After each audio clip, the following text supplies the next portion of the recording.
This is Film Talk Weekly on KTRC. We're here with Alexandria Bombach.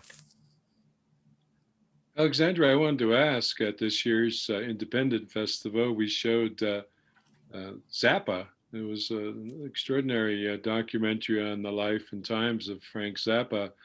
I wondered if a film like that has an impact on your work, looking at the Indigo Girls in a similar fashion. Definitely. I it is on my short list to watch. I was so bummed to miss it at the festival. I saw many films at the drive-in actually and online and somehow missed the window on that one. I was really bummed. But I think I'm gonna watch it online. I'm very excited because I know there's a lot of archive in that one. I think I am looking a lot of archive films right now. Um, and I don't know how they approach the Zappa one, but I am trying to not subvert, but really question and just be creative about this music doc genre, because I think sometimes it can get into a bit of a rut where, and I have no idea if the Zappa film did this, but sometimes a lot of these films can get into a rut where it's the kind of story where it's like telling you how important someone is and saying the order of events in a very and then way. It's like, and then this happened, and then this happened, and then this happened. And they keep kind of the same tone. And I've watched a lot of music docs and I feel a lot of pressure because I there's not very many I like. It's a very, very short list. And I'm a big music fan, but I think the genre has kind of trapped itself into this thing. And I'm starting to see films that subvert it, especially like, the Blind Melon film that came out, or I do feel that the Taylor Swift doc did it great. Lana Wilson directed that one, and that was amazing. And I'm starting to see more and more pushing out of that. But for the Indigo Girls doc, we didn't interview anyone else. And in the beginning, I was like, am I going to have to interview all these people to tell the audience that these women are important? But what is really lucky is that the Indigo Girls, both Amy and Emily, open up quite a bit in this film. And it's a very intimate film. So we can trust them as narrators because you can tell that they're being honest and just really forthcoming with their story.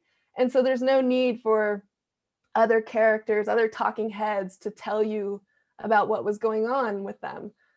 They are their own narrators for the story. So I'm really excited to make it more of a character-driven doc than a talking head biopic. And the Indigo Girls themselves have been very political, very similar to Frank Zappa in his day. Yes. On a Yeah. different level, though. Yeah, they are very active. I mean, they are activists in many different ways. They partnered with Winona LaDuke 30 years ago and started a nonprofit called Honor the Earth that has done a lot of different work in promoting grassroots organizations that are on the ground doing the work and funding them. And Winona is incredible. I was so grateful to meet her and film with her. She's a larger than life person and just an incredible activist and elder to be looking at right now. And yeah, that's a big part of the story because it wasn't that they became famous and they felt that they had to do something with their platform. They have always been like this since they were kids, so it's who they are as people. And I think that's a story that really needs to be told right now too, that doing this as a life's work, like activism isn't just a side project if you have a microphone. It's something that is, in our lives and should be a day-to-day thing. Yeah. So this is from your bio. Uh-oh, it might be old. It is. Oh, great. Choosing to live nomadically since 2010, Alexandria is confused when people ask her when she thinks she'll settle down. She is happiest when walking across the outback of Australia with feral camels, swimming in a secret women's swimming pool in Kabul, or spending hours riding in the bed of a truck with the camera in her lap. As a friend once observed, you're a filmmaker like Indiana Jones is a professor. Oh God. You're And making yeah, me I think sure. that it's dated, but I think it kind of illustrates the transition that you're now making to, okay, this is my base and this is where I'm going to start to, produce work. And Yeah, I think the word settle down really freaked me out as a kid because it sounded like, oh, you're giving up. But I think the transition is like, I still love those things. Like the next film I'm making, I'm still working on this film about camels in the outback. Um, and I still am drawn to that type of travel, especially now after being, locked in since March. Um, but I think having a base and really, not running myself into the ground is a part of, my 30s. And, um, just finding more space to really process an experience will make me, a better artist in a lot of ways. And I'm excited for that new chapter for sure. And nomadic life is really exhausting. so I don't know if you saw the email, but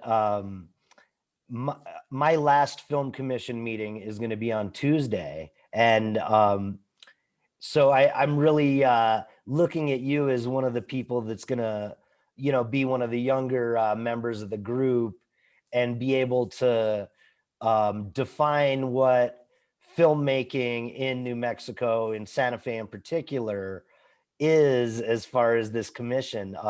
Do you want to talk? I mean, it doesn't have to be specifically that, but anything you'd like to say about being on the commission or what you think it is or could be? Well, that's a heavy thing to put on my shoulders there, Jacques. Just, um, but I'm excited about the commission. I think there's a lot of you know shaking up that we could do in these conversations, and I think it's a really precarious and interesting time for film. And it already was in this state, not precarious, but very interesting. There's so much going on, and it's always fascinating to be a part of the commission because we get these updates about what's happening with Netflix and all the studios that are coming here. And I think what I'm really hoping to do and to push for is more connectivity for above the line filmmakers. There's a lot and because I think my priorities are trying to work on things that I understand and know, and that's one of them. But I definitely don't know how to connect you know below the line workers of scripted films. I've never even been on a scripted set. So for me, it's I want to take less of a wide approach to trying to do everything and just focus on um, you know above the line directors, a lot of independent stuff, and making more connectivity. I would love if there was more gear sharing, mentorship, finance ideas. I mean, right before the pandemic happened, I was so excited because I was setting up someone to come and talk to a group of women filmmakers at our salon about legal issues or different things that we have to interact with all the time that don't have to be journeys that we're doing by ourselves. And I think a lot of those things happen in New York and LA, where there's a lot of opportunities to learn and have a continued education. And I want that kind of connectivity to be here so we can have more of a community. So I'm excited, and I hope good conversations happen in the future in the commission. And I'm just devastated that you're leaving. Well, I've served my 3 terms, but thank you for such a thoughtful answer. I mean, I think that's the kind of vision that makes so much difference in groups like that, when you have somebody who's invested in it and they care about what it could be, but then they also have an idea of what's a really great possibility. Yeah. What's some of your favorite films, docs, or narratives from 2020? I mean, it's at that time of year. the award season seems full bloom. And what's some of your favorite films this year? Oh my gosh, Gary, that is the hardest question. This is the one I always lock up and my brain just goes numb and dark. I get so scared when people ask this kind of question because I know I'm going to forget. I know I'm going to forget films that I absolutely loved. And of course, the most recent one that comes to mind is I really loved the independent Palm Springs. I thought that was incredible. I know they did that on a pretty small budget and, just a short amount of time. And I'm really impressed with that film. And I also can't remember what happened in 2019 versus 2020. So I'm like thinking of films. I'm like, wait, no, that's 2019.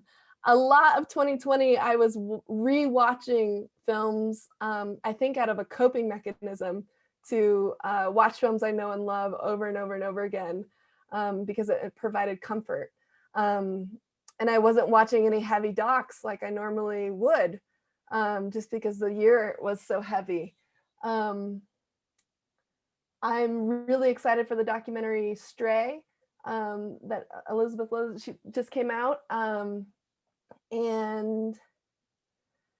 I know there's a million. MLK FBI was my favorite film at the Santa Fe Independent this year. And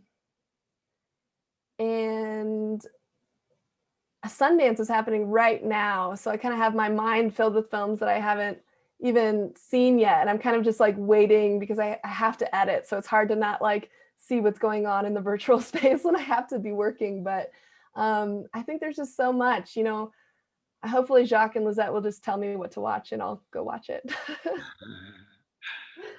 Yeah. Or you tell me, Gary, you tell me what to watch. Well, I've been checking out all these lists and August Wilson has always been a favorite as a playwright. And I always just love when, filmmakers adapt plays to cinema. It's just, it's a whole new realm for me. And Ma Rainey's Black Bottom is a wonderful representation of that transition from play to cinema. It's a wonderful. I'll powerful look that story. up. Yeah. Okay, great. Exciting. So thank you so much for joining us, Alexandria, and I hope we get a chance to bring you back on the show. This is Film Talk Weekly on KTRC, and that was the lovely and brilliant Alexandria Bombach. Thanks for having me. It was fun.